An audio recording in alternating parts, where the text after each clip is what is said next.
নমস্কাৰ সকলোকে স্বাগতম জনাইছো লাভলি ষ্টাডিজ ইউটিউব চেনেলৰ নতুন এটা ভিডিঅ'লৈ। আজি আমি আসাম পুলিচ এবি আৰু ইউবি পৰীক্ষাৰ বাবে অসম আৰক্ষী লিখিত পৰীক্ষাত আগৰ বছৰসমূহত আহি থকা প্ৰশ্ন উত্তৰৰ বিষয়ে আলোচনা কৰিম। তো ব্লগচোন আজিৰ ভিডিঅ'টো আৰম্ভ কৰোঁ।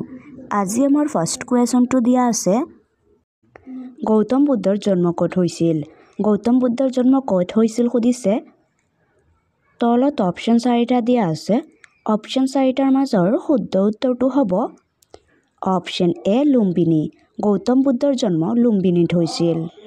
নেক্সট কুৱেশ্যন অৰ্থাৎ 2 নম্বৰ কুৱেশ্যনটো সুধিছে,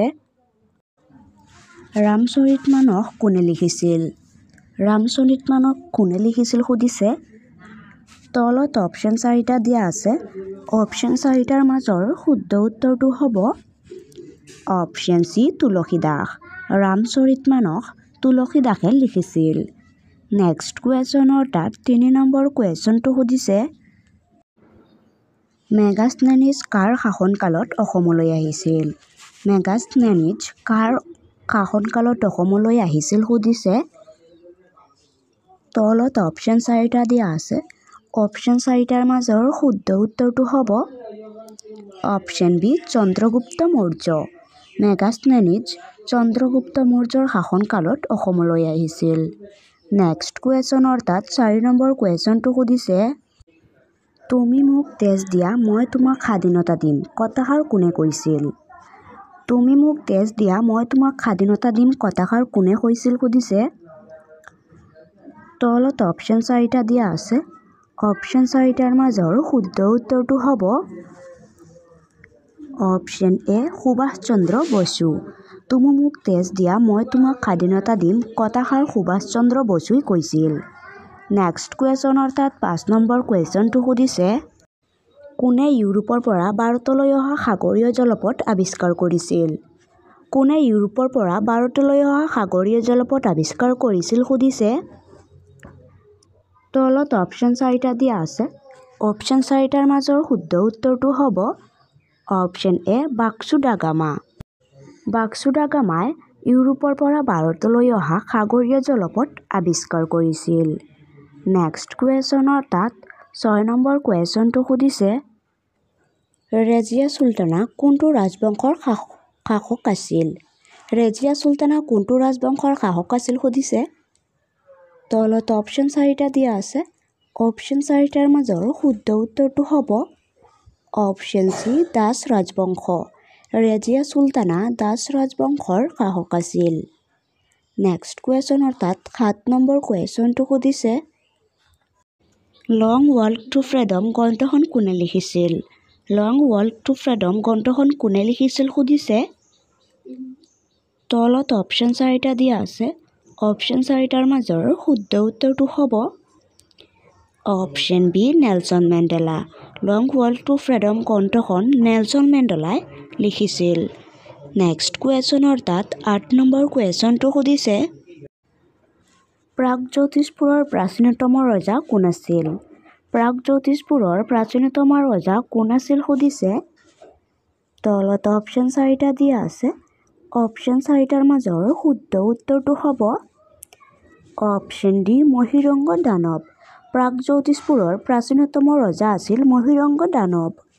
নেক্সট কুৱেশ্যন অৰ্থাৎ 9 নম্বৰ কুৱেশ্যনটো সুধিছে, নৰকাসুৰে কোনটো ৰাজবংশৰ প্ৰতিষ্ঠা কৰিছিল?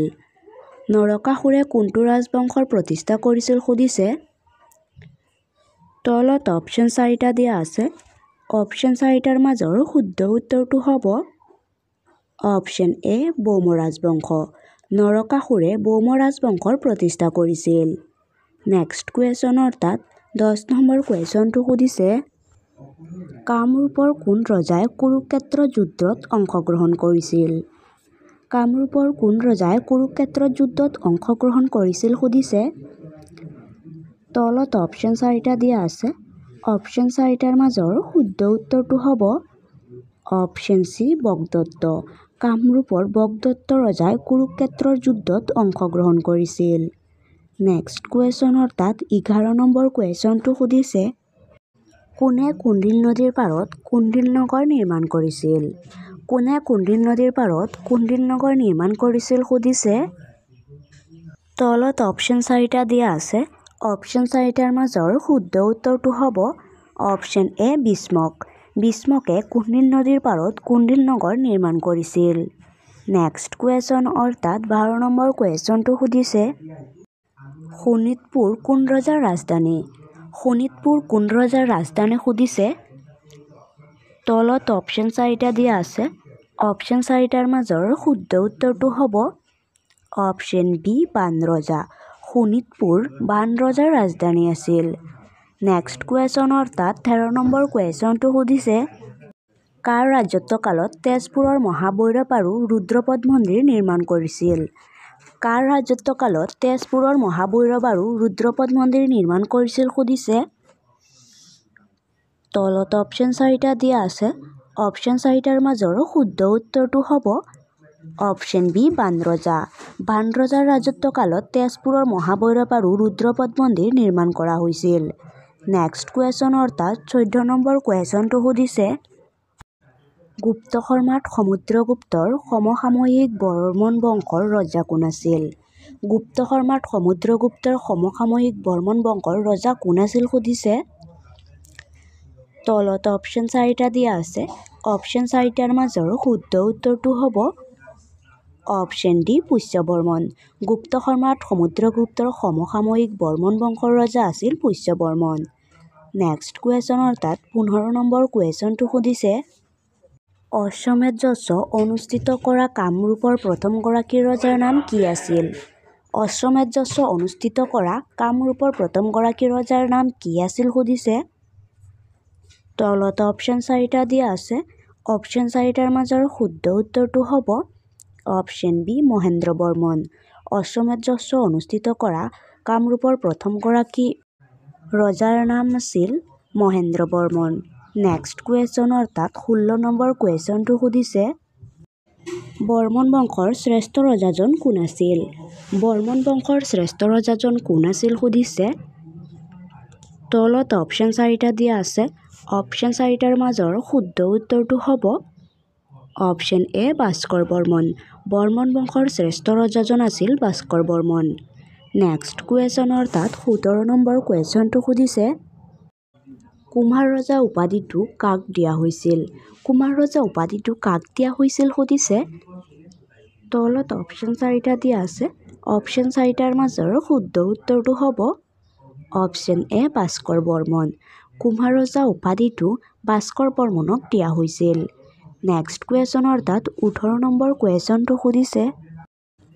কৌনিজৰ ৰজা হৰ্ষবৰ্ধনৰ সমসাময়িক বৰ্মন ৰজাজন কোন আছিল? কৌনজৰ ৰজা হৰ্ষবৰ্ধনৰ সমসাময়িক বৰ্মন ৰজাজন কোন আছিল সুধিছে। তলত অপশ্যন 4টা দিয়া আছে।